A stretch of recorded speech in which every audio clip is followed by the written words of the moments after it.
Hi everyone, welcome. I'm preparing to feed this worm bin here, and you can see some of the traces of the countermeasures that I've been employing to try to combat the flying insects that have been running amok in a few of my worm bins. The countermeasures I'm referring to are really basically the application of this white powder. It's the diatomaceous earth. I tried sprinkling it along the edge a little bit, and I think in a previous go around I might have even sprinkled some out onto the top of this plastic, because you can see all this stuff here is dead flying insects that, you know, stumbled on this stuff, got caught up in it, and it took care of them. And I think I had even discussed applying a little bit more diatomaceous earth after our last check-in, but I neglected to do so, and now I'm starting to see a whole bunch of flying insects. Oh geez, there we go. A whole bunch of them are dead, but a whole bunch of them are not. Why don't we just grab our little diatomaceous earth applicator and give these guys a little sprinkling. These guys aren't going anywhere. Once they get caught up in this stuff, it sticks to them, it gets in underneath their body parts and into their flying body parts, and they're not going to be able to take off anymore, that's for sure. And eventually, the way I understand it, the stuff even lacerates their body, and they lose the moisture, a little bit of moisture that's in their body as a result of that.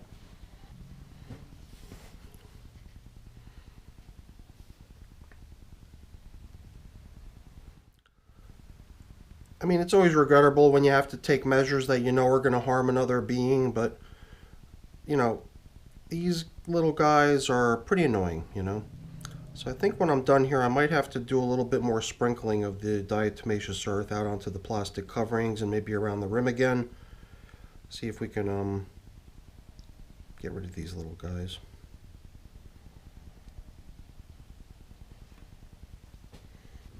So I think I'm just going to let this continue as is. Maybe we can even fold it over so that whatever flying insects are still on this plastic, maybe they'll fall down and get caught up.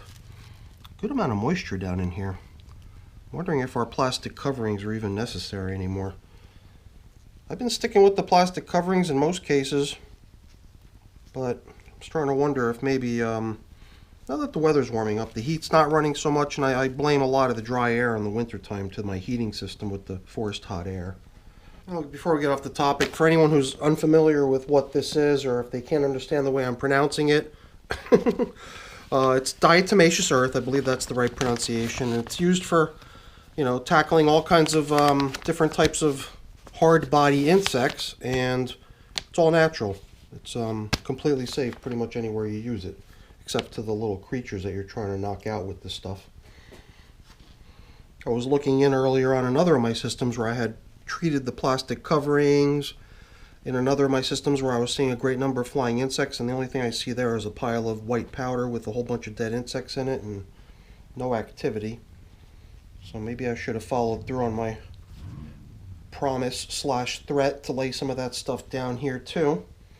Man, oh man, is there a lot of moisture here. Yeah, I'm starting to wonder if we might be better off just, I mean, maybe we'll just use this piece of paper as bedding in the feeding, because there's just so many holes developing on it. Every time I touch the thing, it falls apart. I mean, I've got a little bit of other bedding that can go with the feeding, because it's what I had in mind at least was the coffee filters, perhaps this coffee filter, since it's been around for a while. Put that into service into another way by placing it in with the foods, and then utilizing one of these coffee filters to replace it as the feeding zone indicator. Here we've got beets, we've got red cabbage, and a banana peel. Everything but the coffee's frozen, so this is what they're going to be getting. And if you're familiar with my marking system, the filter usually indicates where we last fed, and that's over here. That means, by the nature of what we're doing here, flip-flopping, ping-ponging back and forth across the system, we're going to be going back to this edge today to feed. Oh, I'm not sure if I mentioned everything that's discussed on this board, but I figured I'd pull it out really quick before I get my hands too messed up.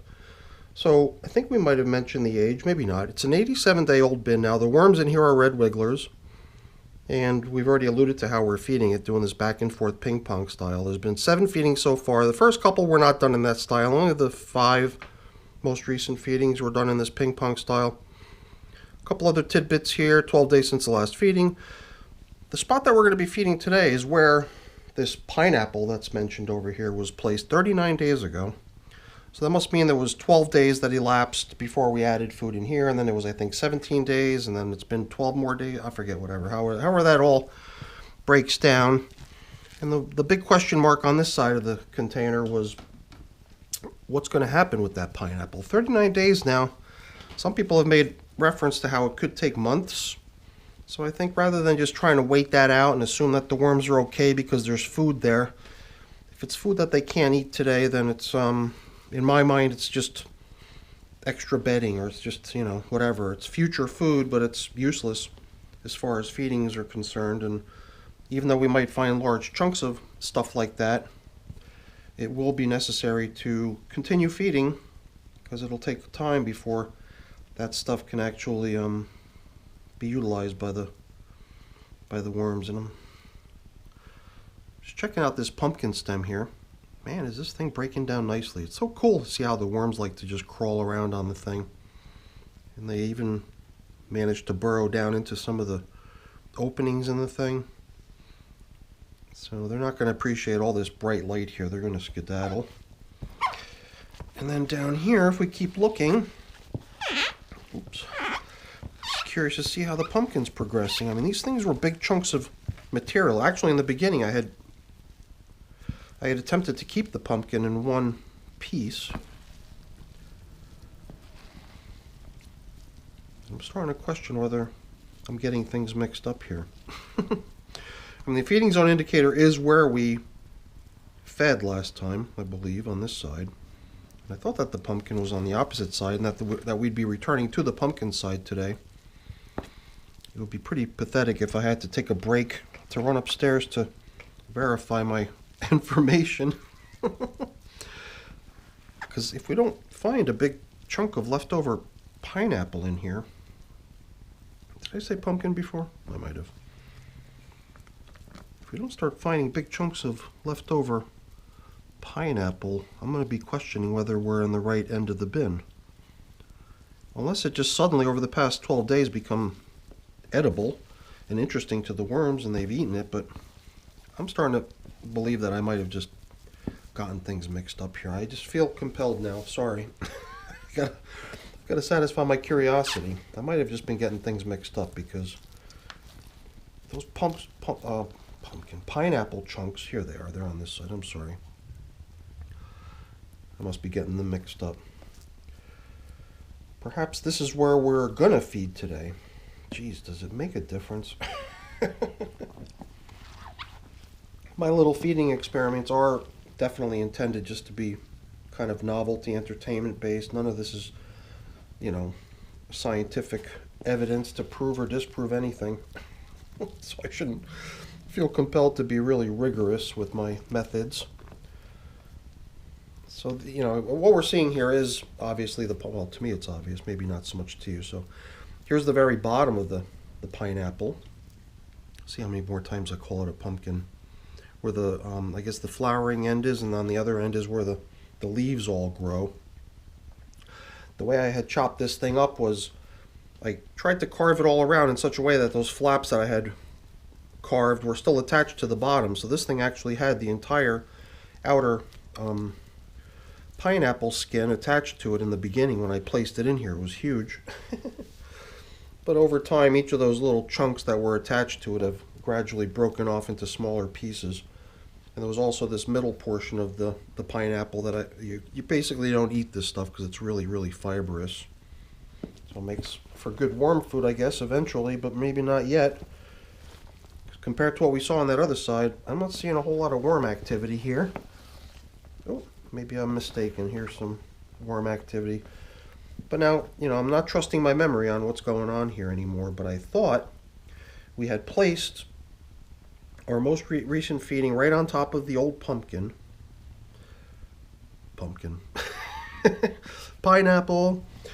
I thought the most recent feeding had gone here, and that's what the feeding zone indicator says, meaning we should be feeding over there. It was just maybe the huge number of worms coming together over on this side made me think that that's where the most recent feeding had been placed. So, you know, I guess the markings were correct, and I think my first impulse was correct too, was to say that that's where we're going to be feeding today.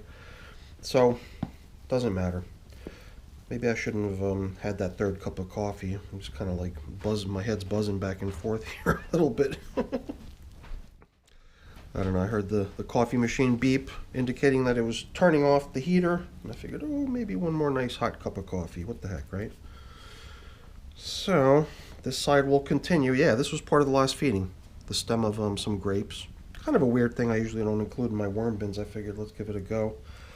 So, this continues. This whole pineapple saga continues. I wonder when it'll end. The Plant Obsessed commented, indicating it'll be months, so don't hold your breath. And I don't know, I don't really do pumpkin very often, although I thought I had seen examples, like on World Composting's time-lapse examples showing the stuff getting eaten over time. I don't know. I have poor luck with certain things that other people have terrific luck with. Avocados being just another example that I have terrible luck with, but other people have great luck with. So, you know what? Let's get a collection of stuff here. We're going to reuse the old feeding zone indicator and use it as bedding. We're going to use this top covering paper as bedding. So it's adding up nicely. We'll also use one of these two filters as bedding. And I even have my pre-made bedding sitting here ready to go, but I'm not sure we're going to need it if we're going to use all this other stuff that's here already. And I'm really tempted to switch over to a some other style of coverings, perhaps something that would allow for a little bit of airflow. I'm not sure drying out is of a concern over here in this system. I tell you, this feeding that goes back, I don't know how long, it was 12 days ago that we piled something on top of the pineapple, and I believe it was 17 days. You know, so we're talking quite some time since any food was placed into this side of the bin. But perhaps there too, it was material that was just, you know, gradually breaking down and has now just finally gotten to that stage where the worms are really enjoying it and piling onto it to dig in. So it feels to me like I'm really excavating a lot of space here. I don't know why. Somehow in the back of my mind I've got this feeling like I should add more bedding. But this system just feels so big already anyway, considering its fairly young age and considering it's only been fed so few times. I think I just started it very large. So my maybe I've just got to resist that feeling like I should be adding more and more bedding. Maybe we'll be satisfied with what we bought over here, you know. But let's get these little wormies out of here. Some of what I'm dropping in here is frozen, so I guess out of courtesy we'll try to avoid dropping it on top of any worms. Not to say that they'll be harmed by it, because I seriously doubt that a little piece of frozen something bumping up to one of my worms in my bins is going to cause them any harm, but still, if it's avoidable, why not, right? Try to be neighborly. Okay, so a little bit of something to drop our feeding onto. The other thing I got over here is something we could sprinkle on is the crushed eggshell that I use as the grit in my worm bins. So we'll put a little bit down here onto the banana. Let's see, I think we can start piling in the coffee too, right? And maybe just for the sake of the coffee, we'll grab a handful of my pre-made bedding, stuff that I like to use when I'm adding coffee, just so it has something to blend into a little bit. And it kind of also satisfies my urge to add some of my pre-made bedding. But I'm starting to run low. I really do need to replenish my supply here.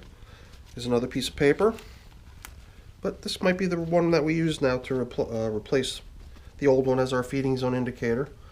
What else do we have here? Let's start applying some of the yummy foods that we bought for them. This is going to be the part of the inside of a head of red cabbage, like the stem, a little bit of the outer or the inner leaves near the middle, a little bit of more leafy stuff from the cabbage stuff, and here's beets. More cabbage, more beets, more coffee. You know what? What the heck? Let's give them a little bit more of this. Maybe we'll just have to end this bin early because I'll run out of space to work. We'll add more grit. Not sure so much grit's even that important, but the heck, we'll give it to them. And since we have something to blend it into, all this nice pre-made shredded paper, cardboard, leaves, you name it, all kinds of good stuff in this bedding. We'll keep giving it to them. And this piece of paper here, we don't need 2 feeding zone indicators. Let's make this into more bedding. That's cool. We made a pretty good sized pit, but I think we'll be able to pretty much cover up almost completely using all this mounded up material here, because I'm already I'm over the edge of the rim here as far as height goes. That's what was making me a little nervous. I thought if I bumped into this it could drop off the top. So, oh geez, I almost forgot. We almost got one more handful of delicious cabbage, more cabbage, and another end of a beet. So that's a pretty nice feeding. I think this is going to make this side continue to be extremely popular for the worms to keep coming over to. And the other side, you know, whatever was good for them over there has been eaten already, because I think this was similar stuff they got last time. I didn't see any signs of it. All I saw over there was pineapple.